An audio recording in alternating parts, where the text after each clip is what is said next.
பீக்வின் channel நேயர்கள் அனைவருக்கும் வணக்கம். இன்னைக்கு வந்து குழந்தைங்க வந்து ரொம்ப விரும்பி சாப்பிடக்கூடிய ரோட்டுக்கடை காளான் வந்து நம்ம செய்யலாம். அது வந்து ரோட்டு கடையில காளான் கேட்குறப்ப அது எப்படி செய்றாங்க, பழைய காளான் அந்த மாரி கூட போட்டு செய்வாங்க. அவங்க ஒரு மணி இதா செய்வாங்க. ஸோ நாம வந்து ஆரோக்கியமா வீட்ல செஞ்சு குடுக்கணும் அப்படின்னா, முட்டைக்கோசும், காளானும் சரிபகுதி சேர்த்து செய்யணும். இப்ப வந்து அதுக்கு வந்து நான் முட்டைக்கோஸ் பாதி அளவு எடுத்துக்கிறேன். அதே அளவுக்கு காளானும் எடுத்துக்கணும். இப்ப முட்டைக்கோஸ வந்து ரொம்ப ஷார்ப்பா வெட்டாம, நல்லா நைஸா வெட்டிக்கலாம். ரொம்ப பெருசு பெருசாவும் போடாம, ஓரளவு மீடியமா வெட்டிக்கலாம். இதுக்கு வந்து நம்ம மைதா, கார்ன்ஃப்ளவரு, அப்புறம் சில்லி பவுடரு, அது இல்லாம கரம் மசாலா இதெல்லாம் எடுத்து போட்டு பொரிக்கிறதுக்கு வேணும். இப்ப நம்ம கட் பண்ணுன முட்டைக்கோஸ நல்லா கழுவிக்கணும். அத ஒரு பவுல்ல எடுத்து வச்சுக்கலாம். இந்த அளவுக்கு முட்டைக்கோஸ வெட்டிக்கணும். ரொம்ப பெருசாவும் இல்லாம, பொடிசாவும் இல்லாம ஓரளவு மீடியமா வெட்டிக்கலாம். இப்போ காளான கட் பண்ணி வச்சுக்கலாம். காளான வந்து நமக்கு எப்படி சைஸ் வேணுமோ அது மாரி ரொம்ப பெருசா போட்டா வேகறதுக்கு இதாகும். அதனால இந்த அளவுக்கு வெட்டிக்கோங்க. ஒண்ணும் பாதியுமா அப்படியே ஷார்ப் பண்ணி வச்சுக்கலாம். ஏன்னா, நம்ம இது எல்லாமே மசாலோட இது பண்றதுனால, கொஞ்சம் ஓரளவு நல்லா வேகற அளவுக்கு வெட்டிக்கலாம். நீங்க நீள வாக்குல வெட்டினாலும், குறுக்கு வாக்குல எப்படி வேணாலும் வெட்டிக்கலாம். ஏன்னா, நம்ம கேபேஜோட சேர்த்து தான் இத வந்து நம்ம பாருங்க இந்த அளவு.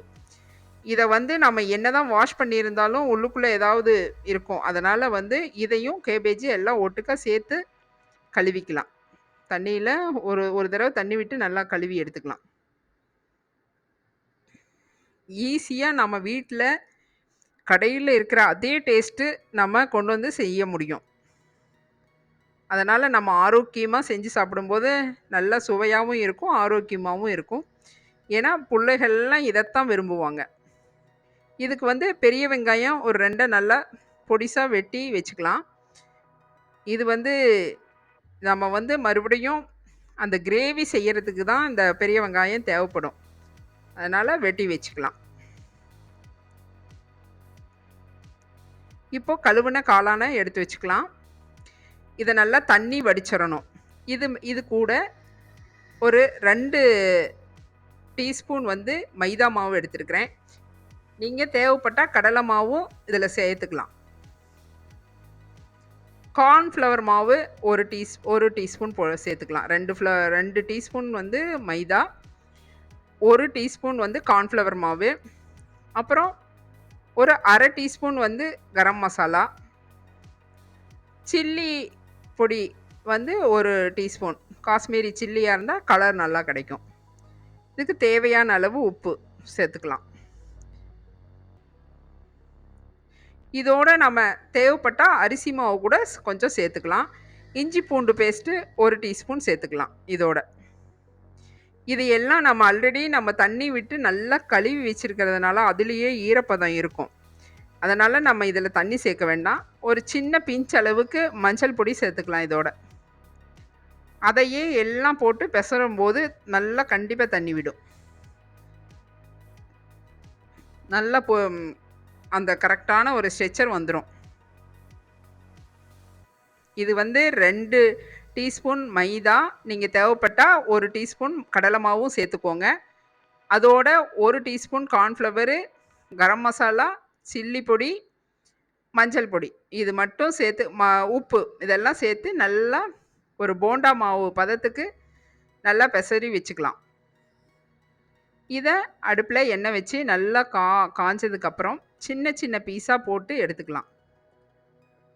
பாருங்க இந்த அளவு ரொம்ப பெருசா இல்லாம சின்ன சின்ன பீஸா போட்டு பொரிச்சுக்கலாம்.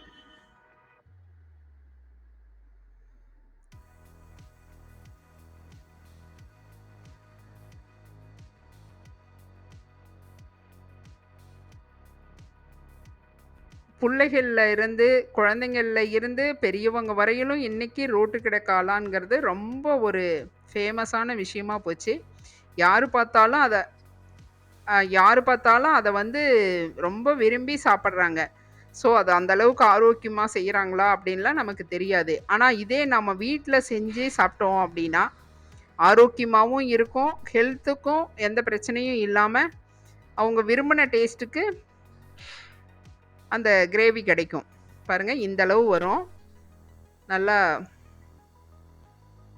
எண்ணெயில நல்லா வேக போட்டு எடுத்துக்கலாம். டீனேஜ் புள்ளைக எல்லாமே இன்னைக்கு இந்த ரோட்டு கடை காளான் ஸ்ட்ரீட் ஃபுட்ட தான் ரொம்ப விரும்பி சாப்பிடுறாங்க. இந்த மாதிரி எல்லாம் மீதி இருக்கிறதையும் பொரிச்சு எடுத்துக்கணும். இதுல கேபேஜ் மேக்ஸிமம் பார்த்தீங்கன்னா, நம்ம ஸ்ட்ரீட் ஃபுட்டா வாங்குனோம்னா, கடையில வாங்குனோம்னா, வெறும் கேபேஜ் மட்டும் தான் இருக்கும். ஆனா, நாம செய்யும்போது பாதிக்கு பாதி அளவு இது பண்ணிக்கணும். இப்ப கடாய் வச்சு ஆயில் ஹீட் ஆனோனே, கருவேப்பிலைய ஷார்ட் பண்ணி போட்டுக்கலாம். கருவேப்பிலை வேகட்டும். அப்புறம் ஒரு பெரிய வெங்காயத்த நம்ம ஷார்ட் பண்ணி வச்சோம்ல, அத இதுல கலந்துக்கலாம்.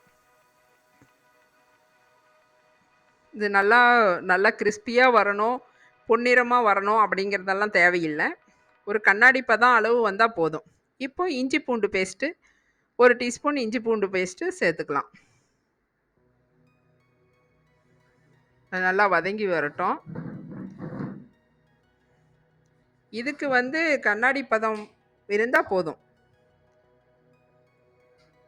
நல்லா கோல்டன் ப்ரவுன் வரணுங்கிற அவசியம் எல்லாம் இல்ல. பாருங்க இந்த அளவு வெந்திருக்குது பாருங்க.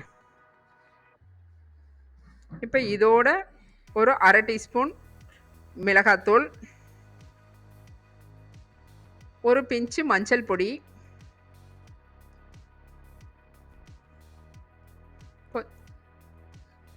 ஒரு 1/2 டீஸ்பூன் கரம் மசாலா,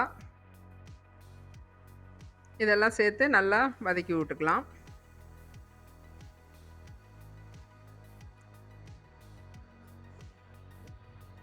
இதோட வந்து ஒரு 3 டீஸ்பூன் வந்து டொமேட்டோ சாஸ் சேர்த்துக்கலாம்.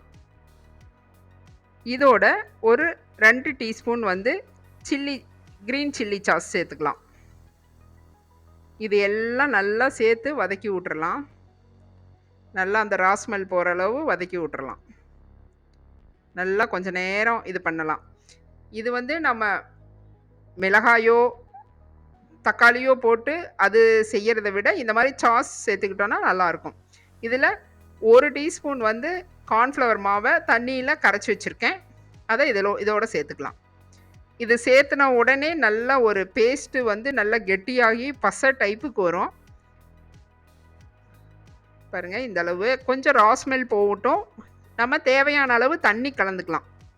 இதில் நம்ம எந்த அளவுக்கு கிரேவி வேணும், ஸ்ட்ரெச்சர் எப்படி வேணும் அப்படிங்கிற அளவுக்கு அதை கலந்துக்கலாம். கொஞ்சம் நேரம் கிளறி கொடுத்தா அந்த ரா ஸ்மெல் எல்லாம் போயிடும். இப்போ நம்ம பொரிச்சு வச்சிருக்கிற காளானை அதில் போட்டு சேர்த்துக்கலாம்.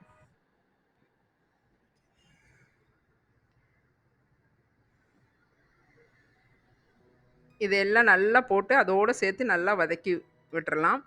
இதில் நம்ம வந்து tomato sauce, green chilli sauce, நீங்கள் வேணால் சோயா சாஸும் சேர்த்துக்கலாம். இதெல்லாம் சேர்த்து நம்ம இது செய்கிறப்போ அந்த கிரேவி வந்து நல்ல டேஸ்ட்டாக இருக்கும், நல்ல மணமாக இருக்கும். நல்லா கிளறி கொடுத்தோன்னா எல்லாம் உள்ற பாண்டிங் ஆகிடும். அப்படியே ஆன உடனே நமக்கு ஸ்ட்ரெச்சர் எந்த அளவு வேணுமோ அந்த அளவுக்கு நம்ம கெட்டியாக இருக்குன்னா இன்னும் கொஞ்சம் தண்ணி கலந்துக்கலாம். தண்ணி கலந்து இன்னும் கொஞ்சம் நேரம் அடுப்பில் வைக்கலாம். நமக்கு தேவையான அளவு ஸ்ட்ரெச்சர் வச்சு இப்போ போதும் அப்படிங்கிறதுனால ஒரு கொத்து மல்லித்தலையை தூவி கிளறி கொடுத்தா அவ்வளோதான். ரோட்டுக்கடை காளான் ரெடி ஆயிடுச்சு. பாருங்கள் நான் வந்து இந்த ஸ்ட்ரெச்சருக்கு எடுத்திருக்கேன். நீங்கள் இன்னும் லிக்யூடாக வேணும்னா இன்னும் கொஞ்சம் தண்ணி கலந்துக்கோங்க. நமக்கு எப்படி வேணுமோ அந்த மாதிரி எடுத்துக்கலாம்.